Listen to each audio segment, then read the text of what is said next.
দেখুন, গরু কিন্তু দুধ দেয় না, আমরা জোর করে ছিনিয়ে নেই দুধ, তাই না? গাধা কিন্তু অত ভার বহন করতে চায় না, আমরা জোর করে গাধাকে পিটিয়ে তার পিঠের মধ্যে তুলে দেই, তারপরে গাধা যেতে শুরু করে।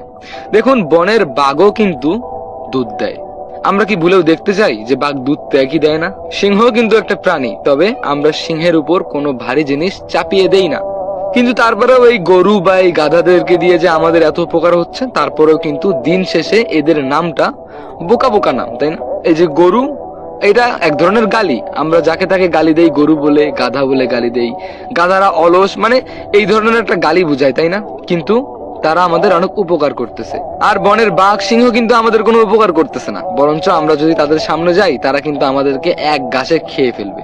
তারপরেও আমরা শুধু তাদের নামে প্রশংসা করি। সিংহ বনের রাজা, বাঘের মতো হিংস্র কোনো প্রাণী নেই, শুধু আমরা সুনামি করে গিয়েছি, তাই না?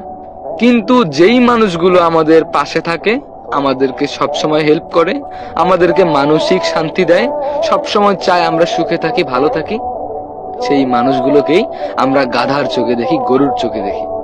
যেই মানুষগুলো আমাদের পাশে থাকে, দিন শেষে আমরা তাদেরকেই ভুলে যাই। আর যেই মানুষগুলো একটু মিথ্যে আশা দেয়, যেই মানুষগুলো একটু মিথ্যে কথা সুন্দরভাবে গুছিয়ে বলে, সেই মানুষগুলোকে আমরা মাথায় করে রাখি। আসলে যেই মানুষগুলো আপনাকে সত্যিকারের ভালোবাসে, সত্যিকারের সাপোর্ট করে, সেই মানুষগুলো না সত্যিটাও অত সুন্দর করে গুছিয়ে বলতে পারে না। আর এই পুরো গল্পটা কিন্তু গরু আর গাধা বা সিংহ বাঘকে নিয়ে ছিল না, এটা ছিল আমাদের মানুষকে নিয়ে।